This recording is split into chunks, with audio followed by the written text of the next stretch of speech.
એક સાથે 1 કલાક કે પછી 45 મિનિટના એપિસોડ જોવાનો સમય નથી મળતો, તો અત્યારે તમે સાચી જગ્યા પર છો.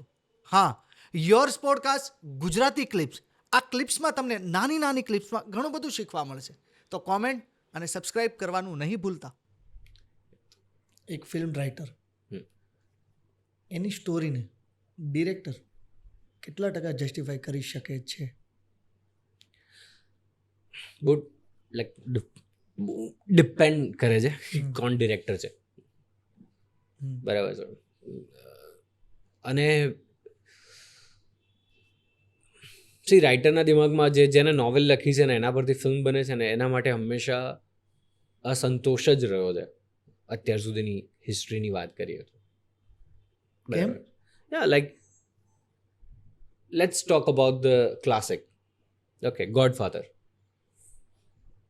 ગોડફાધર કોપોલાએ બનાવી. હી ગોટ 2 ઓસ્કર્સ, બરાબર છે, બંને ભાગ માટે. અને ફિલ્મ તમે જોતી વખતે ક્યારે તમને કોઈ ડાઉટ જ નહીં થવાનો કે એ ફિલ્મમાં કંઈ પ્રોબ્લેમ છે. બધી જ રીતે એ વખણાયેલી છે. દુનિયાભરના ડિરેક્ટર્સે કોપી કરી છે, દુનિયાભરના રાઇટર્સે એની કોપી કરી છે. તેમ છતાં મારિયો પુઝો, જેને નોવેલ લખી હતી, એને નહોતી ગમી. હી સેડ મારી નોવેલ વધારે સારી છે. એમ તો આ બહુ કેવું છે કે ડિપેન્ડેબલ છે. માણસ કોણ છે, શું છે, કેવી રીતે છે. ગાઈડ પરથી જ્યારે ચેતન આનંદે ગાઈડ બનાવ્યું હતું, એ બી નોવેલ છે, તો એ પણ નથી રાઇટરને ગમી. સ્ટીલ, કેમ કે બંને મીડિયમ અલગ છે. પેલું વિઝ્યુઅલ મીડિયમની અંદર કેવું છે કે ચિત્ર તમારે એટલું સ્ટ્રોંગલી ફિક્સ કરવું પડે, એનું કોઈ રિપ્લેસમેન્ટ ના હોય. અને નોવેલની અંદર કે કોઈ પણ જે લખાણ ટેક્સ્ટનો ફોર્મ છે એની અંદર તમારે વર્ણન એટલું સ્ટ્રોંગ કરવું પડે કે હજારો પોસિબિલિટીઝ જન્મે. વાવ. જેમ કે હું આને હજુ જો એક્સપ્લેન કરું તો કોઈ બી તમે કોઈ પણ વાક્ય વાંચો તો તમારા દિમાગમાં એ જ વાક્યને લઈને 1000 કલ્પના જન્મવાની છે, બરાબર છે. કે ભાઈ પ્રદીપ અડધી રાત્રે જઈ રહ્યો હતો અને અચાનક પાછળથી લોકોનું ટોળું આવ્યો અને ગભરાયો. આ વાક્યની ઇમેજિનેશન દરેક જે લોકો 1000 કે 2000 કે વોટેવર જે લોકો વાંચતા હશે એમની કલ્પનાઓ અલગ હશે, બરાબર છે. પણ જ્યારે આનું પિક્ચરાઇઝેશન કરીએ તો એ જે ઇમેજ બને ને એટલી કન્વિન્સિંગ હોવી જોઈએ, એટલી સ્ટ્રોંગ હોવી જોઈએ કે જે પેલી 1000 કલ્પનાઓ જન્મતી હોય ને લોકોના દિમાગમાં, એમાંથી એ ફિક્સ થઈ જાય કે નહીં યાર આ જ સાચું છે. That's where the director wins, એ એની જીત છે. એટલે એક લેખક તરીકે હું હંમેશા ઈચ્છું કે ભાઈ મેં જેવું લખ્યું છે એવું જ સ્ક્રીન પર જાય, રાઈટ. કેમ કે એ જરૂરી છે. અલ્ટિમેટલી તમે કંઈક લખ્યું છે તો વિચાર સાથે જ લખ્યું છે. તો જે દેખાય છે એ વધુ અસર કરે કે જે વંચાય છે એ વધુ અસર કરે? જે સમજાય છે એ અસર કરે છે. વાવ. બંને ફોર્મમાં. વાવ. તમે 5000 પુસ્તકો વાંચી લો પણ એમાંથી એક બી તમે સમજતા નથી તો એનો કોઈ સેન્સ નથી યાર. તો ગધેડાની ચાલ જેવું છે, બરાબર. પેલી નાના હતા એટલે વાર્તા હતી ને, ગધેડાને માથે બોરી મૂકે અને પાણા પર ઢોળાઈ જાય ને, તો એ કોઈ મતલબ નથી.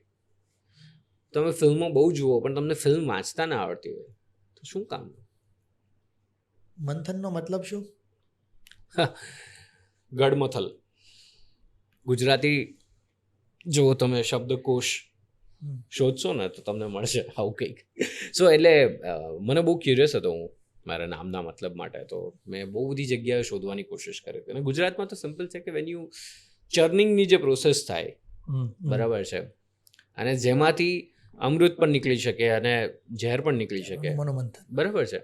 તો એ જે ચર્નિંગની પ્રોસેસ છે, આ ચિંતન નથી, મનન નથી કે જ્યાં તમે ખાલી ચર્ચા વિચારણા કરી રહ્યા છો તમારી જાત જોડે. આ તો તમે એવું કંઈક કરી રહ્યા છો, કંઈક ઘમાસાન કરી રહ્યા છો તમારી જાત જોડે. એ જ પ્રોસેસ છે, ચિંતન મનનની જ પ્રોસેસ છે, પણ એનું એક્સ્ટ્રીમ વર્ઝન થાય. આ કોને નામ રાખ્યું હતું? મારા ફાધર. એટલે એમને બહુ ગમતું હતું આ નામ. અને લાઈક બિકોઝ એ ટાઈમે કોઈ આજુબાજુ કોઈનું આ નામ જ નહોતું. હું જ્યાં સ્કૂલમાં ભણ્યો છું કોઈનું નામ મંથન નહોતું.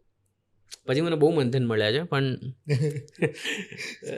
નોબડી લાઇક્સ મી. એટલે કોઈ મારા જેવું છે નહીં, બટ સ્ટીલ. ફેમિલીમાં કેટલા સદસ્ય?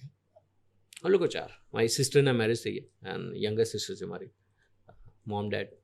બાકી તો extended family, of course uncle aunt everyone. ગામ કયું મંથન? પાલનપુર, ત્યાંથી 18 કિલોમીટર મહેમદપુર. સો ઉત્તર ગુજરાત ને ઉત્તર ગુજરાતી છું બેઝિકલી. તો પાલનપુર થી 18 કિલોમીટર થાય અમારું ગામ મહેમદપુર. અને ઇટ્સ ફન, મજા છે ગામ. મારું તો એકચ્યુઅલી એવું છે કે મને ત્યાં જ વધારે ગમતું હતું ગામડે. હા, હું ત્યાં જ ભણતો હતો. ફર્સ્ટ સેકન્ડ સુધી હું ત્યાં ભણ્યો દાદા દાદી જોડે. એન્ડ મમ્મી લોકો અહીંયા રહેતા હતા સુરત. અને પછી ઓફકોર્સ હવે આવું તો પડે છે ક્યારેક ને ક્યારેક. તો પછી અહીંયા આવ્યા. એ પણ મને જુઠ્ઠું બોલીને લાવ્યા યાર. શું કીધું? મને કે માઉન્ટ આબુ જઈએ છે અને સુરત લઈ બરોડા આવીને ત્યારે મને ખબર પડી કે આ રસ્તો માઉન્ટ આબુ જાય છે. અને હું રડ્યો લિટરલી. બસમાં ફાઇટ કરી મેં કે મને ખબર છે તમે મારા જોડે ચીટિંગ કરી છે, તમે મને માઉન્ટનું કહીને સુરત લઈ ગયા છો. મને ગમે જ નહીં અહીંયા.